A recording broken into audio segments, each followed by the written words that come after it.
Qué bendición que tenemos niños, ¿verdad? Que también están aprendiendo la palabra de Dios para sus vidas, ya desde temprano. Vamos a orar nuevamente. Señor, nos disponemos a oír tu palabra y te pedimos que quites toda distracción y que también nos des sabiduría de tu espíritu para saber lo que tú quieres para nosotros. Que bendigas a los maestros y las maestras que van a dar la clase a los niños y niñas, que ellos también aprendan de ti y sigan tus caminos, y nosotros también. Y como iglesia, Señor, te glorifiquemos. En el nombre de Jesús. Amén. Seguimos en el libro de Éxodo, en el capítulo 19. Estábamos, si recordamos ya hace un tiempo, viendo cómo Dios se relaciona con su pueblo. Siempre que aprendemos de la Biblia, vale la pena porque es la manera a través de la cual Dios nos dice cómo es. A Dios, pues, no vamos a entender o a comprender totalmente nunca, porque no lo podemos comparar con nada de lo que tengamos a nuestro alrededor. Es incomparable. No puedo decir, bueno, es como el agua o es como la luz. No lo podemos comparar. Entonces, tan inmenso, tan majestuoso, tan grande, que no lo podemos comprender totalmente, pero Él se deja conocer y quiere que lo conozcamos y lo hace a través de su palabra. Por eso hemos estado viendo hasta ahora, a través del Éxodo, que Dios quiere libertad. Dios quiere que sus criaturas sean libres. Y es ahí donde vimos cómo Dios liberó al pueblo de Israel de la esclavitud de Egipto. Y lo aplicamos también a nuestros días. El pecado esclaviza y Dios quiere que seamos libres de esa esclavitud. Y por eso nos regaló a Jesucristo. Nosotros no podíamos solos y solamente Jesucristo podía liberarnos. También vimos al Dios que acompaña, que guía. Él no solamente nos libera, sino que además está con nosotros. Así lo hizo con el pueblo de Israel, a través de la columna de fuego y a través de la nube, siempre estaba ahí, y demostró que incluso en momentos difíciles, cuando faltaba pan, cuando faltaba agua, cuando había un ejército detrás y solamente había un mar delante, Él siempre acompañaba y daba salida a su pueblo. Hoy hace también lo mismo. Jesucristo, antes de irse, dijo: yo estoy con vosotros todos los días hasta el fin del mundo, y nos sigue acompañando.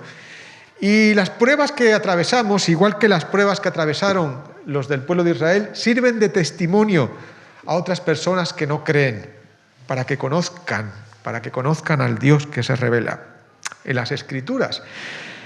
Y estábamos viendo que ya cuando llegamos al capítulo 19 de Éxodo, encontramos a un Dios que quiere relacionarse. Él no solamente nos ha dado libertad, ni tampoco nos guía sin más, como si estuviera ahí distante. Él quiere ser amigo. Dios es muy cercano. Es algo tremendo, ¿verdad? ¿Cómo puede ser el Creador tan grande, tan majestuoso, que quiera ser tu amigo, que quiere ser mi amigo? Y así lo refleja en su palabra. En el capítulo 19, hasta el final del libro de Éxodo, hasta el capítulo 40, recordamos que había 7 subidas de Moisés al Sinaí. Desde el capítulo 19 hasta el 40 ya no salimos del Sinaí, se queda ahí. Siempre se va a hablar de cosas que ocurren allí, en el Sinaí. Y es muy importante el Sinaí porque Dios, queriendo tener relación con su pueblo, tiene que dar la ley. Muy importante. La última vez estuvimos viendo que en la primera subida, o mejor dicho, las 3 primeras subidas son una fase preparatoria, ¿no? Antes de tener ese encuentro con Dios, Dios va preparando. Y en la primera subida vimos lo que Dios ha hecho, lo que Dios promete y lo que Dios pide. En esa fase preparatoria, qué importante es saber lo que Dios ha hecho en aquel momento, cómo los había sacado de Egipto con mano fuerte. Lo que Dios prometía hacerlos un pueblo, una nación sacerdotal, es decir, que pudiera tener acceso directo a Dios, ser además un especial tesoro, es decir, les daba valores, importancia, y también lo que pedía obediencia, sencillamente eso. Eso estaba en el capítulo 19, versículos del 3 al 8. Hoy vamos a ver los versículos del 8 al 15. Éxodo 19, estamos en Éxodo 19, del 8 al 15. Sería el segundo ascenso, la segunda subida de Moisés al Sinaí. Así que después de que Moisés tuviera ese encuentro con Dios en el Sinaí, descendió, le dijo al pueblo lo que Dios había hecho, lo que Dios prometía y lo que Dios pedía. Y empezamos el versículo 8 diciendo: todo el pueblo respondió unánimemente: haremos todo lo que el Señor ha dicho. Moisés comunicó al Señor la respuesta del pueblo y el Señor le dijo: yo vendré a ti en una nube espesa para que el pueblo oiga mientras yo hablo contigo, y así no volverán a dudar de ti. Moisés transmitió al Señor la respuesta del pueblo, y el Señor le dijo: ve al pueblo y santifícalos hoy y mañana, que laven sus vestidos y estén preparados para el tercer día, porque al tercer día el Señor descenderá a la vista de todo el pueblo sobre el monte Sinaí. Señalarás límites alrededor del pueblo y dirás: atención, no subáis al monte ni toquéis sus límites. Cualquiera que toque el monte, sin duda morirá. No lo tocará mano alguna, porque será apedreado o muerto a flechazos. Sea animal o sea hombre, no quedará con vida. Cuando resuene la bocina, subirán al monte. Descendió Moisés del monte y santificó al pueblo, y ellos lavaron sus vestidos. Dijo al pueblo: estad preparados para el tercer día y absteneos de mantener relaciones sexuales. Y este es el segundo ascenso de Moisés, subida y bajada. Es un texto que a lo mejor lo hemos leído así muy de pasada y parece una narración sin más, pero tiene mucha enseñanza acerca de lo que Dios es, de lo que espera de nosotros. Para aquella época también tenía esa enseñanza, aunque todavía no estaba totalmente hecha la Biblia, como la tenemos hoy, pero tenía bastante enseñanza y lo es para nosotros, por supuesto. En primer lugar, estamos hablando que es una fase preparatoria, cuando Dios está queriendo que su pueblo se encuentre con Él para relacionarse con Él, para demostrar su amistad. Bueno, en primer lugar, es importante que Dios pone un mediador. Dios pone a Moisés para comunicar la palabra de Dios. ¿Bien?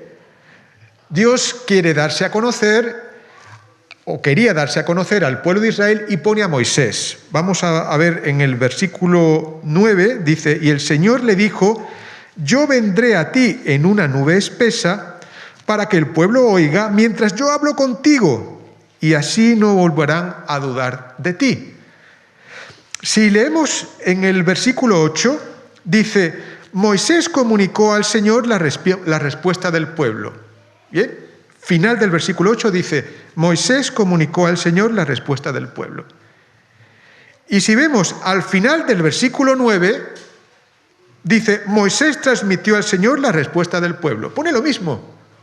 Si lo podéis ver, pone lo mismo. Parece, ¿qué pasa? ¿Que el autor se la ha olvidado y está repitiendo lo mismo? ¿Qué quiere decir? ¿Por qué poner dos veces la misma frase? Es interesante que en estos casos veamos también otras versiones en la Biblia, y es que Moisés comunicó al Señor la respuesta del pueblo, como pone en el versículo 8, también se traduce como Moisés llevó la respuesta del pueblo al Señor. ¿Qué significa? Moisés, en el momento en el que recibe esa respuesta del pueblo diciendo, vamos a obedecer al Señor, bueno, pues estaba impaciente para decirle al Señor la respuesta del pueblo. Y es que cuando el Señor se manifiesta con esta gloria, dando estas promesas, diciendo todo lo que ha hecho y simplemente pidiendo obediencia, la respuesta del pueblo es lógica.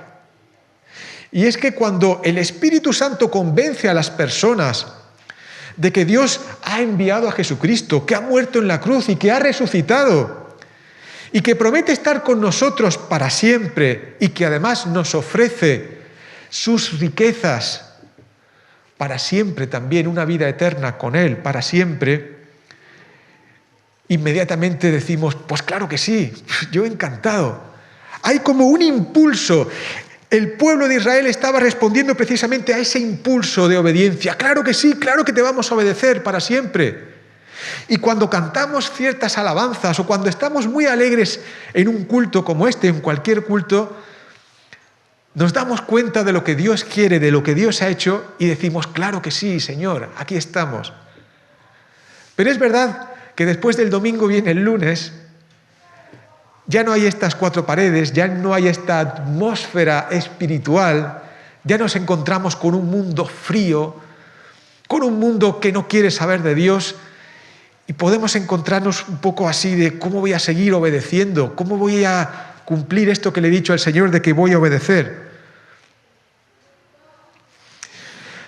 Es interesante porque antes de que Moisés le diga a Dios la respuesta del pueblo, Dios ya pone una condición. Es decir, en el versículo 8 dice así como, Moisés lleva al Señor la respuesta del pueblo, pero todavía no se la dice porque Dios tenía algo que decir antes. Y una vez que ya el Señor le dice a Moisés lo que tiene que saber el pueblo, Moisés ya pudo transmitir la respuesta del pueblo en el versículo 9 al final. ¿Por qué es tan importante esto? ¿Por qué es tan importante que el pueblo sepa que la voluntad de Dios, por decirlo de alguna manera, que la palabra de Dios vendría a través de Moisés?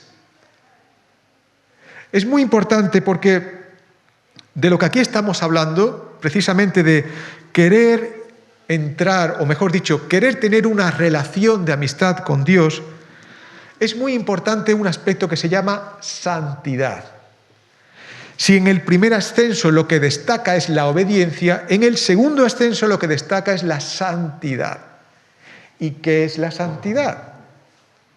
Estamos acostumbrados a, y ya lo hemos dicho muchas veces aquí, ¿verdad?, que santo es sinónimo de esta persona que lleva aquí un círculo alrededor de la cabeza, que tiene las manos así juntadas y siempre está mirando al cielo, ¿verdad? Y que no se ríe nunca y que está ahí serio, aburrido o aburrida y que a lo mejor siempre está diciendo bendición, aleluya y nada más y está aislada de todo lo que hay alrededor. Pero la santidad, como enseña la Biblia, no es eso, aunque hay personas que también reflejan su relación con Dios de esa manera. No estoy criticando una forma. Estamos hablando de qué es lo que la Biblia enseña por santidad. Santidad quiere decir una vida de acuerdo a lo que Dios quiere. Dicho de otra manera, una vida dedicada a agradar a Dios. Eso es santidad. Un estilo de vida que tiene como fin agradar a Dios. Todas las decisiones que yo voy a tomar me planteo, ¿esto agrada a Dios o no agrada a Dios? Tan sencillo como eso. Desde ese punto de vista, según nos enseña el Nuevo Testamento, todos aquellos que reciben a Jesús en su corazón, reciben también a su Espíritu y es Él el que nos capacita para llevar una vida que agrada a Dios, una vida de santidad. Bien, pues para que tengamos una vida de santidad o para que llevemos esta vida que agrada a Dios, tiene que ser de acuerdo con su palabra. Para que el pueblo de Israel tuviera esta amistad con Dios, tuviera esta relación con Dios y se presentara santo delante de Dios, tenía que oír las palabras de Moisés, que era Dios el que se las daba. Es decir, ellos no tenían toda la Biblia como tenemos ahora, pero iban a tener las palabras de Moisés. Por eso es tan importante que Moisés fuera ahí un mediador, no porque Moisés fuera más importante, sino porque era la representación de la palabra de Dios. Ellos tenían que hacer caso a la palabra de Dios. Así que la verdad revelada, digamos que da lugar a la santidad. Al final, la santidad es obediencia a esta verdad revelada. ¿Cómo vemos esto en el Nuevo Testamento? A ver, si vemos los evangelios son muy importantes para, como se llama el nombre evangelio, es buena noticia, para que conozcamos lo que hizo Jesús, lo que hizo Jesucristo. Bien, para aprender la parte que tiene que ver con la Iglesia, con cómo nos relacionamos con las personas, tanto en la Iglesia como fuera de la Iglesia, lo que se llama la doctrina, la enseñanza, eso las cartas de Pablo, de Pedro, etc. Pero los evangelios nos hablan de la historia de Jesús aplicado a lo que Dios quiere también para nuestras vidas. Lo que vemos ahí en el Nuevo Testamento, por ejemplo, en Mateo, en el Evangelio de según San Mateo, se presenta a Jesús como el Señor, desde el capítulo 1 hasta el final. En el capítulo 28, después de que Jesús ha muerto, ha resucitado, si nos acordamos, dice: toda autoridad me es dada. ¿Os acordáis? Toda autoridad me es dada. ¿Qué significa eso? Él es el Señor. No hay otro Señor más que Él. Toda autoridad me es dada. Jesucristo es el Señor. Y los apóstoles y los discípulos, y nosotros cuando leemos esto, vemos su poder, su gloria, su resurrección, y reconocemos que Él es el Señor, nos da ese impulso de obediencia. Sí, queremos obedecerte. Y la pregunta es, bueno, ¿y cómo lo hacemos? Pues nos vamos al Evangelio de Lucas, en el capítulo 24, y vemos a dos personas que iban de camino a Emaús, tristes, y Jesús las acompaña a ellos sin darse cuenta que estaba Jesús y les enseña por las Escrituras quién es el Cristo. Así que para la santidad, para conocer a Dios, debemos conocer las Escrituras. Esto es en el Antiguo y en el Nuevo Testamento. Al final, Jesús se aparece a los 11 y les enseña por las Escrituras que era necesario que el Hijo del Hombre padeciera y resucitara. No es cualquier Dios, no es una idea que yo pueda tener de Dios según me convenga o según haya oído o según la lógica. Es según lo que está escrito. Dios ha dejado su Escritura precisamente para que sepamos quién es Él. Y eso es lo que nos enseña apenas en estos dos primeros versículos el libro de Éxodo, en el capítulo 19, versículo 8 y 9. Ahora, es muy importante darnos cuenta que esta palabra de Dios, esta palabra que se le da a Moisés y esta palabra que ya entera, ya la revelación completada, la tenemos hoy en nuestros días, no es un libro así para que nosotros tengamos consejos chulos. Oye, pues sí, pues te voy a decir un versículo que está muy bien para esta situación, o que tengamos una elocuencia o a lo mejor un estilo de vida así determinado. No, es una palabra que transforma vidas, cambia vidas. Dios tiene claro y deja claro en toda la Biblia que nos ama tal cual somos, pero no nos deja de la misma manera. Él quiere cambiarnos para bien, por supuesto. Y su palabra transforma vidas, cambia vidas. En 2 de Timoteo, en el capítulo 3, en el versículo 16, es posible que os acordéis, pero quien no esté acostumbrado a leer este versículo, 2 de Timoteo 3, 16, algunos adolescentes aquí seguramente que se lo saben, Dice que toda palabra es inspirada por Dios y útil. Diciendo una frase que decía un comentarista muy buena, y es útil para enseñar la fe, para enseñar qué debemos hacer, pero también para corregir el error, pero también para restablecer la dirección de la vida de las personas y también, como dice, para instruir en justicia o para entrenarnos a vivir como a Dios le agrada. Eso es lo que hace la Biblia. Eso es lo que Dios quería, dando su palabra a Moisés, que el pueblo tuviera. Fueran santificados, que esa santidad no fuera simplemente para que estuvieran mientras están en el tabernáculo o mientras estamos en la iglesia somos de una manera y después somos de otra. No, no, no. Él quería cambiar íntegramente sus vidas. Ahora,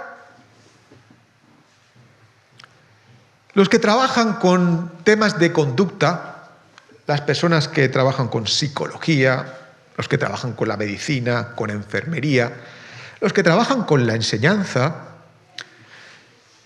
cuando tienen que tocar el tema de cambiar actitudes, cambiar vidas, lo tienen complicado.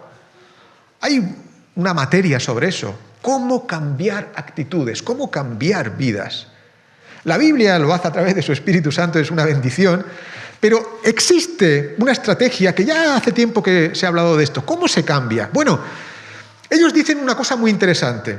Dicen que para cambiar actitudes, bien, es importante primero que haya una información. Primero hay que tocar la mente, una información, ¿bien? Si, por ejemplo, ahora que hemos tenido todo el tema del COVID, ¿no? Había que protegerse para que no nos contagiemos, pues lo primero que había es que enseñar. Había que decir, mira, te voy a decir cómo hay que lavarse las manos con el gel hidroalcohólico y todo esto, ¿verdad? Había que enseñar y había que poner carteles explicativos, etc. La enseñanza, solamente información, nada más. Pero con eso no estás aprendiendo del todo. De hecho, hay muchas de las cosas que nos enseñaron en los colegios que no nos acordamos, ¿verdad?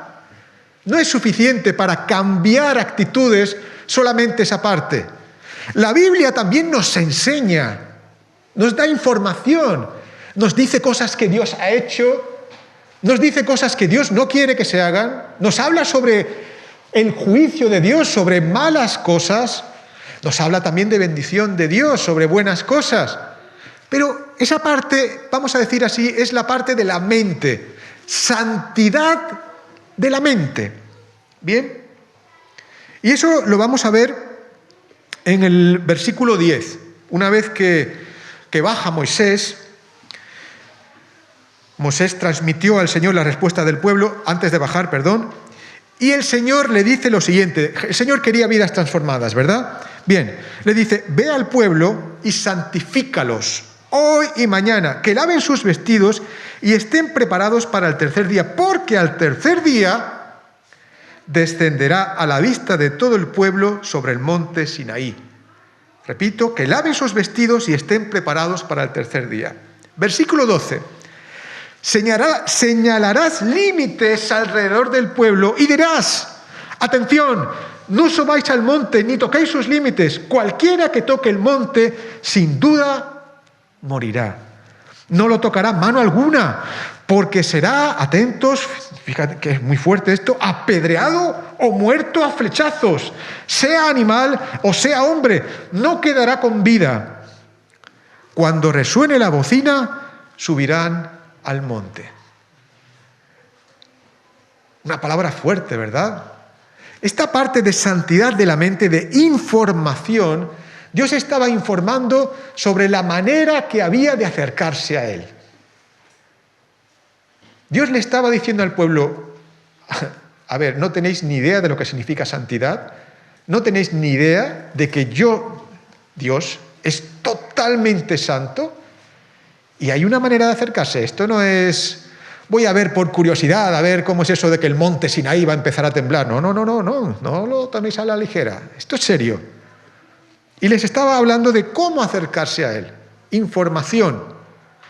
Les dice, por un lado, ve al pueblo y santifíquelos hoy y mañana, que laven sus vestidos. No sabemos, no nos lo dice aquí el texto, cómo eran esos ejercicios espirituales esos 2 primeros días, no lo sabemos. Pero lo que está claro es que cuando dice que laven sus vestidos, no era por una cuestión de higiene ni nada de esto, sino porque la ropa simbolizaba precisamente esa actitud de limpieza. Bien, hoy en nuestros días la ropa simboliza muchas cosas, ¿verdad? Cuando vemos un coche, y sale de ahí una mujer con un traje blanco y con un velo y todo esto, pues decimos, va a una boda, ¿verdad? Simboliza. ¿Qué está simbolizando eso? La pureza del matrimonio y todo esto. Es por eso que se ponen ese traje. Si no, pues iríamos así como estamos todos, ¿verdad? Igualmente aquí, que laven sus vestidos es un símbolo de esa preparación que ellos habían tenido y es lo que Dios les estaba diciendo. Pero hay otra cosa que Dios les dice, primero cómo tenían que ponerse ellos, y es instrucciones acerca del monte. Atención, no subáis al monte ni toquéis sus límites. Dice, cualquiera que lo toque morirá, será apedreado o muerto a flechazos, sea animal o sea hombre, no quedará con vida. Cuando resuene la bocina, subirán al monte. Dicho de otra manera, no subáis al monte hasta que seáis llamados. Hasta que suene la bocina, no subáis al monte hasta que seáis llamados. No sé si leyendo esto os podéis imaginar, a mí cuando leía esto, cómo en las familias, los padres y las madres, el miedo que tendrían de que sus hijos, seguramente estos pequeños que van por ahí corriendo, se acercaran al monte. ¿Os podéis imaginar? La preocupación durante estos días, cuidado, no te acerques, cuidado, no toques ahí. Porque los mayores más o menos, ¿verdad? Pues sabemos lo que hay, pues yo no me acerco, pero los niños que no se dan cuenta, pues estarían... Eso haría que esos días, esa información estaría en su cabeza constantemente. Ellos estarían pendientes de ellos y de sus hijos para que no les pasara nada. Pero no solamente los padres y las madres con sus hijos, sino también aquellos que tenían ganado, las ovejas y todo eso, estarían también pendientes. Porque estas tampoco, no les puedes decir a las ovejas, no te acerques al monte, no, tendrías que estar pendiente. Esto es lo que hace esta parte de la información, hace que estés preocupado. Me han transmitido una información, vale, pues esto voy a tenerlo en cuenta, a ver, para que no me pase o para que sí me pase.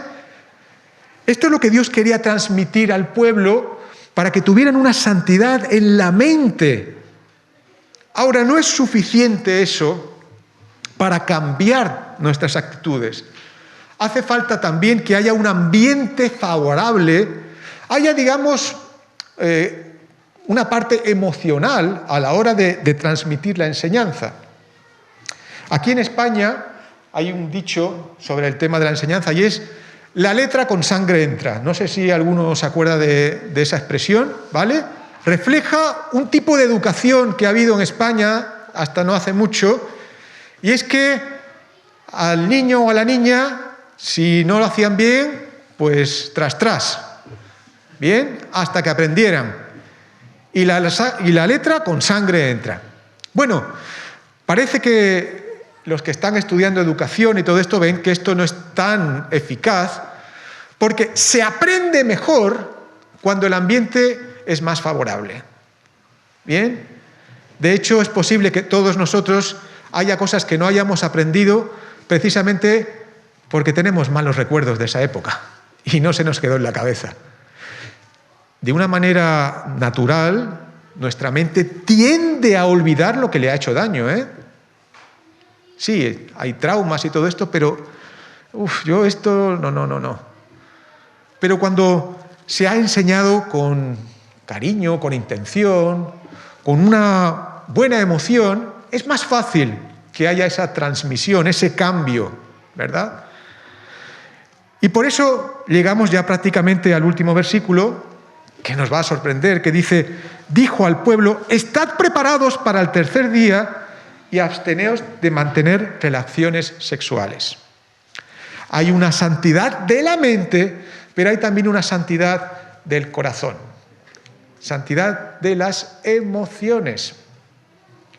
Y había que crear ese ambiente favorable. Ahora, leyendo este texto, que a lo mejor lo pasamos así rápido, y también hablar de sexo parece que es un tema tabú, cuidado a ver lo que vamos a decir, nos puede dar la impresión de que el sexo es algo impuro o algo sucio, porque dice, y absteneos de mantener relaciones sexuales. A veces hay personas que creen que la santidad es lo mismo que la castidad. No es lo mismo. Si leemos bien la Biblia, nos damos cuenta que el matrimonio, precisamente el sexo, entre la mujer y el hombre y la mujer, fue instaurado por Dios antes del pecado. Antes de la caída, pues ya había sexo entre el hombre y la mujer en el matrimonio, instituido por Dios.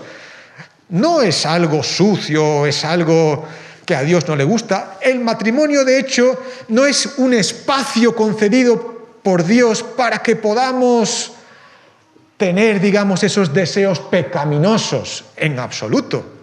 Todo lo contrario. Es una expresión, el sexo, la relación sexual, es una expresión muy profunda en cuanto a las emociones. Y también expresa un compromiso entre hombre y mujer, mujer y hombre que se han casado. Es algo que Dios creó maravilloso y su punto de partida fue, no es bueno que el hombre esté solo. Así que cuando aquí Dios le está diciendo a Moisés para que le dijera al pueblo, absteneos de mantener relaciones sexuales, no le estaba diciendo, si queréis ser santos y tener buena relación conmigo, olvidaos de temas de sexo, en absoluto. Aquí Dios lo que está diciendo es que era el momento de tener atención exclusiva para Dios. En el momento que el Dios iba a transmitir la ley al pueblo, el pueblo debería estar concentrado solamente en Dios. Esa máxima expresión emotiva que puede dar el sexo, etc., ahora mismo se va a dirigir hacia Dios. ¿Para qué? Para crear ese ambiente favorable que iba a llevar a una transformación en sus vidas. Esa es la santidad del corazón. Y la bendición es que en el Nuevo Testamento ese ambiente favorable para dejar que seamos moldeados y transformados lo da el Espíritu Santo. Qué bendición que Dios nos ha regalado su Espíritu para que vaya transformando nuestras vidas y seamos agradables a Dios y sigamos haciendo lo que Él quiere, precisamente para tener esa relación normal, que, vamos, no es una cuestión solamente de practicar una religión sin más, sino vivir con Dios. Ahora, hay también una idea que a lo mejor nos choca, y es que la Biblia intenta transmitir que como personas es importante que busquemos nuestro gozo o estar bien. A ver, esto suena un poco egoísta, ¿no? A ver, un momento. ¿Cómo es que la Biblia me enseña que yo tengo que estar bien, que tengo que buscar mi felicidad? En verdad, yo tengo que buscar la felicidad del otro, ¿no? Yo tengo que sacrificarme por el otro. Bueno, esto es lo que hizo Jesús. Pero la Biblia enseña realmente que uno tiene que estar bien consigo mismo. Cuando dice, amarás a tu prójimo como a ti mismo, lo que está diciendo precisamente es que todos nos cuidamos. Si yo tengo una herida aquí, pues yo intento curarme. Si a mí me duele en algún sitio, pues yo intento que no me duela. Si yo tengo frío, pues intento abrigarme. Todos nos queremos cuidar, es normal. Ahora, la diferencia está en que la Biblia nos enseña que encontramos la felicidad personal que todos buscamos. Yo busco esta felicidad, ¿por qué no? Claro que sí. Encontramos esa felicidad cuando hacemos feliz a Dios. Esa es la diferencia. En el matrimonio, precisamente, el secreto, digamos, de tener un buen matrimonio es que yo encuentro mi felicidad haciendo feliz a la otra persona. Y la otra persona encuentra también la felicidad cuando me hace feliz a mí. No es que dependamos de la otra persona en ese sentido, pero cuanto más quiero yo hacer feliz, también soy feliz. Y cuanto yo quiero más agradar a Dios, mejor es nuestra relación. Y más feliz soy. A pesar de las persecuciones, a pesar de las dificultades, a pesar de momentos o de cosas que puedo encontrar en la palabra que no me gustan del todo. Y precisamente eso es la santidad del corazón. Quiero buscar en todo momento agradar a Dios. Quiero reorientar mis prioridades en este sentido y quiero encontrar placer en servirle. Recordamos este himno, ¿verdad? Placer verdadero es servir al Señor. Pues esta es la enseñanza para hoy. Que busquemos en esta santidad de la mente y en esta santidad del corazón, buscar siempre agradar a nuestro Dios. Por supuesto, a través de su palabra y, por supuesto, reorientando nuestras vidas, analizando. Hay cosas que yo estoy con Dios, pero estoy cansado, ya estoy harto, o me aburren, o yo ya estoy escuchando su palabra y ya no tengo ese gozo. Buscamos agradar a Dios, hablar con Él, porque Él quiere nuestra felicidad. Amén.